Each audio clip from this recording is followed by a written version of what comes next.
Hello बच्चों, प्रश्न दिया गया है दो धन आवेश जो परस्पर 0.1 मीटर की दूरी पर हैं, एक दूसरे को 18 न्यूटन के बल से प्रतिकर्षित करते हैं। यदि दोनों आवेशों का योग 9 माइक्रोकुलाम हो तो उनके अलग अलग मान ज्ञात कीजिए। हम लोग इस प्रश्न को हल करेंगे, लेकिन उससे पहले हम लोग यहाँ पे मुख्य अवधारणा देखेंगे जिसके आधार पे प्रश्न को हल करेंगे। तो मुख्य अवधारणा के अंतर्गत हम लोग यहाँ पे कुलाम का जो प्रतिकर्षण बल या फिर आवेशों के मध्य लगने वाला आकर्षण या प्रतिकर्षण के बल को दर्शाने वाला जो समीकरण होता है उसको देखेंगे। तो कुलाम के नियम के अनुसार वैद्युत बल हमारे पास यहाँ पे हो जाता है F बराबर K गुणित उन दोनों आवेशों का गुणनफल Q1 गुणित Q2 बटे यहाँ पे हो जाता है उन दोनों के मध्य की दूरी का वर्ग R का वर्ग। ठीक है, तो ये हो जाएगा हमारे पास में समीकरण 1। और जो हमारे पास K का मान होता है उसको हम लोग यहाँ पे रख सकते हैं। K बराबर हमारे पास यहाँ पे हो जाता है 9 गुणित 10 की घात यहाँ पे 9, और यह मान मिल जाता है न्यूटन मीटर का वर्ग प्रति कूलाम के वर्ग के रूप में। ठीक है, अब इसके आधार पे अपने प्रश्न में आएंगे, मुख्य प्रश्न में। तो मुख्य प्रश्न में हमें दिया गया कि दो धन आवेश जो कि परस्पर 0.1 मीटर की दूरी पर है, यानी कि हमारे पास यहाँ पे हो जाएगा दूरी r बराबर 0.1 मीटर, ये हमें दिया गया है। ठीक है, और दोनों धन आवेश जो है एक दूसरे को प्रतिकर्षित करते हैं, तो बल F का भी मान हमें दिया गया है कि 18 न्यूटन के बल से प्रतिकर्षित कर रहे हैं। ठीक है, और दोनों आवेशों का जो योग है हमारे पास में यहाँ पे Q1 धन Q2 का मान हमें 9 माइक्रोकुलाम दिया गया है। अभी हम लोग इसे माइक्रो में ही रहने देंगे।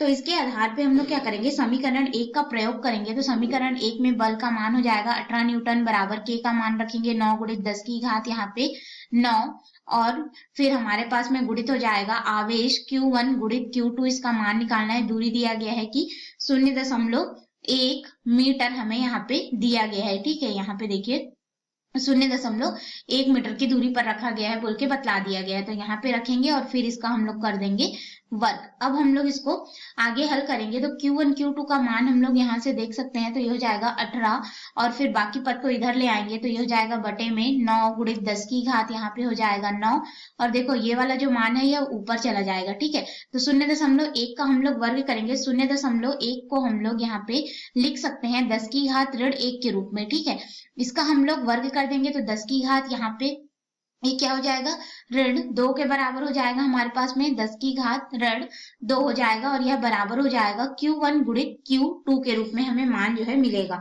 अब हम लोग यहाँ पे इसको आगे हल करेंगे तो देखिए ये हमारे पास हो जाएगा 9 से एक बार में, 9 से दो बार में 10 की घात 9 है, ऊपर जाएगा तो ये ऋणात्मक हो जाएगा, यानी कि 2 गुणित 10 की घात यहाँ पे हो जाएगा ऋण 11, और यह मान हो जाएगा Q1 Q2, यानी कि यह कूलाम का वर्ग हमें यहाँ पे प्राप्त होगा। ठीक है, अब हम लोग यहाँ पे क्या करेंगे, ऊपर और नीचे में 10 से गुणा कर देंगे और भाग दे देंगे। तो हमारे पास यह जो मान है वो कितना हो जाएगा 20, और फिर नीचे में 10 का भाग दे ऊपर ले जाएंगे 10 की घात ऋण 11, यानी कि 10 की घात ऋण 12, और ये हो जाएगा कूलाम का वर्ग बराबर Q1 गुणित Q2 हो जाएगा। ठीक है, और 1 माइक्रो कूलाम बराबर हम लोग जानते हैं 1 माइक्रो कूलाम यानी कि 10 की घात ऋण 6 कूलाम के बराबर होता है। तो यहाँ पे 10 की घात हमारे पास ऋण 12 है, तो इसको हम लोग माइक्रो का वर्ग कर सकते हैं, यानी कि ये हो जाएगा 20 माइक्रो कूलाम पूरे का वर्ग हो जाएगा, और ये किसका मान है, Q1 गुणित Q2 का मान है हमारे पास में। ठीक, अब हम लोग इसको आगे हल कर सकते हैं। तो देखिए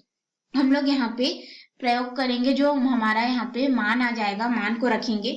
तो देखो हम लोग जानते हैं कि Q1 ऋण Q2 जो होगा, ठीक है, यानी कि A ऋण B के होल वर्ग का हमें यहाँ पे पूरे के वर्ग का सूत्र पता होता है, जो कि होता है A1 धन B1। तो उसी तरह से Q1 धन Q2 पूरे का वर्ग ऋण यहाँ पे हो जाता है 4 Q1 Q2 हमें यहाँ पे प्राप्त होगा। ठीक है, तो इस तरह से हमारे पास समीकरण होगा। तो रखेंगे तो देखिए Q1 धन Q2 का मान हमें प्रश्न में दिया गया था, जिसका मान हम लोगों ने रखा है 9 माइक्रोकुलाम। तो इसको यहाँ पे रख देंगे तो हमारे पास में कितना हो जाएगा 9 का वर्ग, यानी कि 9 माइक्रोकुलाम का वर्ग ऋण 4 Q1 गुणित Q2 का मान हमारे पास कितना है 20 माइक्रोकुलाम। तो इसको यहाँ पे रख देंगे तो ये हो जाएगा 4 गुणित 20। अब इसको हल करेंगे तो ये हमारे पास हो जाएगा 81, और ये फिर हो जाएगा ऋण 80, 4 गुणित हम लोग यहाँ पे क्या कर देंगे 20 कर देंगे। ठीक है, तो इतना हमें मान मिलेगा। अब इसको आगे हल करेंगे तो देखिए ये किसका मान है, Q1 ऋण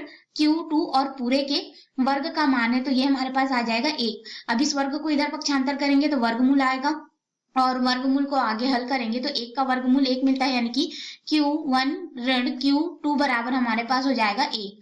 अब हमारे पास यहाँ पे इसे हम लोग समीकरण नाम दे देंगे। ठीक है, देखो पहले हम लोगों ने यहाँ पे जो समीकरण लिखा है Q1 धन Q2, इसे समीकरण 1 2 नाम दे देते हैं और इसे हम लोग समीकरण 3 नाम दे देते हैं। ठीक है, तो समीकरण 2 और 3 को हल, तो यहाँ पे हम लोग रख देंगे समीकरण 2 को Q1 धन Q2 बराबर 9 माइक्रोकुलाम का वर्ग है। ठीक है, और यहाँ पे भी हमारे पास 9 माइक्रोकुलाम ये मिला है, ठीक 1 माइक्रोकुलाम। तो अब इसको हल करेंगे तो इसको आपस में जोड़ देते हैं, तो ये कितना हो जाएगा 2 Q1, और ये धन और ऋण है तो ये आपस में कट जाएंगे और ये हो जाएगा हमारे पास में 10। ठीक है, तो Q1 बराबर कितना हो जाएगा हमारे पास 5 माइक्रोकुलाम हो जाएगा। और Q1 का मान हम लोग या तो समीकरण 3 में रख सकते हैं या फिर समीकरण 2 जो हमने बनाया है उसमें रख सकते हैं। ठीक है, तो हम लोग क्या करेंगे, समीकरण 2 में रख लेते हैं, जिसमें हमारे पास Q1 धन Q2 बराबर 9 माइक्रोकुलाम है। तो इसमें रखेंगे तो Q1 का मान कितना है 5 माइक्रोकुलाम, फिर धन हो जाएगा Q2 बराबर 9। अब इसको इधर पक्षांतर करेंगे तो ये घटेगा, तो हमारे पास में यहाँ पे Q2 का जो मान है वो आ जाएगा, Q2 बराबर हो जाएगा 4 माइक्रोकुलाम।